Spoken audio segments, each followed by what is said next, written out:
on est en atelier partage d'expérience. Et puis après, il y a une boutique solidaire qui a été mise en place dans le centre. On pourra échanger, vous pourrez discuter. Et puis cet après-midi, on va plus faire des temps de réflexion ensemble pour voir comment ces partages d'expérience peuvent aussi nourrir une démarche fédérale sur qu'est-ce que c'est l'écologie dans les centres et qu'est-ce que c'est la place du réemploi. Voilà, on va aller pousser un peu plus les idées cet après-midi. Le collectif Cambrésis Repair Café s'est créé fin 2023. Le but, c'était surtout de pouvoir se voir, se connaître, se réunir, se connaître entre aussi bénévoles et puis connaître les compétences aussi de chacun. Et la deuxième phase, ça a été aussi le soutien à la création de Repair Café, soutien à ce qui est déjà créé et créer un événement tous ensemble sous la forme XXL, un Repair Café XXL. Aujourd'hui, on est à 9 Repair Café réunis dans un même collectif, un 10e peut-être qui est en cours de création et justement le collectif aide pour pouvoir créer. Le but c'est qu'il y en ait le plus possible. On est à peu près entre 50 et 60 bénévoles mais ça fluctue énormément, il y a beaucoup de nouveaux aussi qui arrivent, mais là en ce moment on est à peu près à 60. Ce regroupement de Repair Café, ce collectif, nous a dynamisé nous dans notre propre Repair Café et a créé vraiment une dynamique et une aide solidaire entre nous. On m'a demandé pour être référent du groupe environnement, j'ai dit oui. Après on a eu l'idée ensemble avec ce collectif d'habitants de notre centre social de créer notre Repair Café. Après quand Gérald a sollicité l'idée de créer ce collectif, bien sûr, on a tous dit oui et je pense que c'était la même chose pour tous les autres Repair Café. Et c'est le but d'abord de se voir, de se retrouver, d'échanger avec des amis parce que les gens sont devenus nos amis.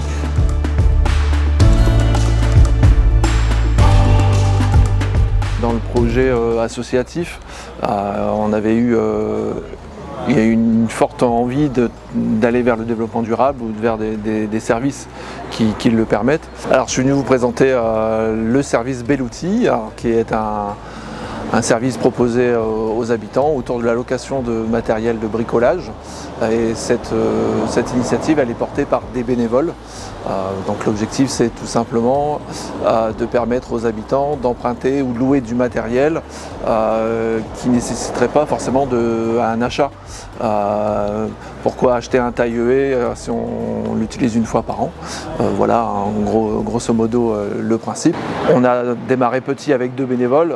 L'ambition aussi c'est de pouvoir recruter ou de mobiliser de nouvelles personnes pour élargir notre capacité d'ouverture, notre capacité à entretenir aussi le matériel puisque forcément ça nécessite une vigilance par rapport à ça sur la mise à disposition du matériel.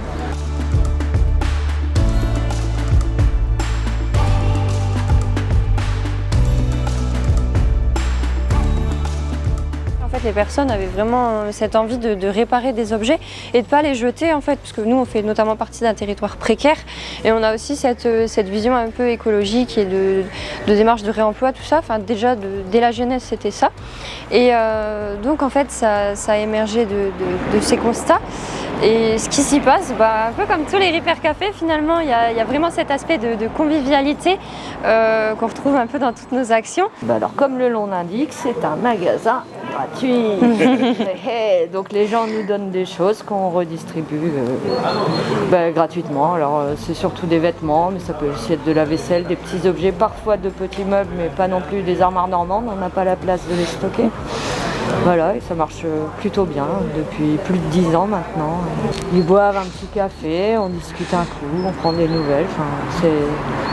C'est à la fois un moment d'échange, de partage, et ça crée du lien social et ça rompt un peu l'isolement. Sur l'année 2024, on était à quasiment 2 tonnes de vêtements qu'on nous a donnés, qui ont été ensuite revalorisés. Donc on a perdu à peu près 600 kg puisqu'on a redonné 1400 kg de vêtements. Par rapport au Repair Café, c'est pareil, on a quand même pas mal de... ça fonctionne et ça fonctionne bien puisqu'on est quasiment à, je crois, 60% d'objets réparés, revalorisés. Enfin voilà quoi, on arrive vraiment à réparer les choses. Et quand c'est pas possible d'être réparé, pareil, c'est revalorisé dans d'autres circuits dont on discute avec les personnes.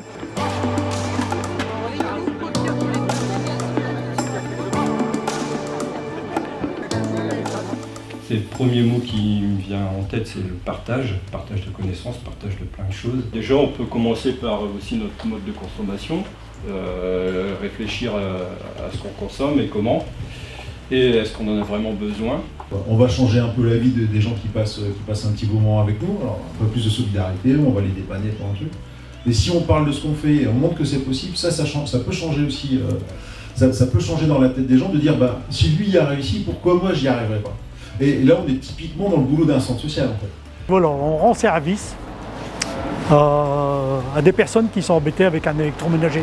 Je prends une cafetière, tout simple. Voilà, les personnes s'inscrivent, prennent rendez-vous. Et en général, c'est le samedi matin. Ils viennent avec leur cafetière, on leur verse un café et ensemble, on dépanne. Ensemble. Ensemble, ouais. Le but du Repair Café, c'est ça, c'est de dépanner ensemble. Je peux te dire qu'on voit du monde. Hein. Ouais. Les samedis, je fais beaucoup de connaissances. Le bénévolat, c'est ça. On vient quand on peut, quand on a le temps. Par contre, moi, j'y suis tout le temps. Le réseau des centres sociaux, il est riche, avec ce que vous faites, avec ce que vous êtes. Et je pense que voilà, des journées comme celle-ci, c'est aussi important de pouvoir mettre en valeur ce qu'on est, de montrer ce qu'on est.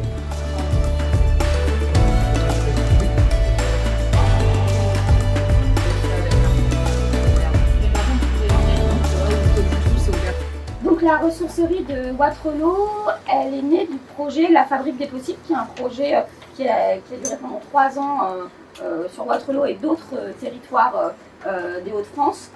Et de ça est née une ressourcerie donc, que vous avez créée. Et l'idée, c'était vraiment, dans La Fabrique des Possibles, de réussir à ramener les personnes éloignées de l'emploi de manière solidaire à une forme d'entrepreneuriat. L'objectif, c'était vraiment redonner confiance, révéler les potentiels et accompagner vers un projet professionnel choisi. Voilà, on récupère énormément de dons et ensuite on revend à petit prix. Chez nous, à savoir que c'est 1 € pièce. Donc 1 € le vêtement ou 1 € la paire de chaussures. On a commencé en tant que bénévole, exactement. Ensuite, on avait quelqu'un avec nous, la couveuse d'entreprise à petits pas. Donc qui a appris tout ce qui était comptabilité et tout ça, qui m'a formée aussi sur ça. Et ensuite, ils nous ont aidés à monter le dossier auto-entrepreneuse. Grâce au centre social qu'ils ont porté cette formation, La Fabrique des Possibles. Et grâce à nos référents RSA aussi, qui nous ont positionnés sur ça. Et maintenant, on est, je suis ma propre patronne en fait. Et pour quelqu'un qui n'a pas de diplôme, qui a toujours été maman au foyer, je peux vous assurer que je suis super fière de moi.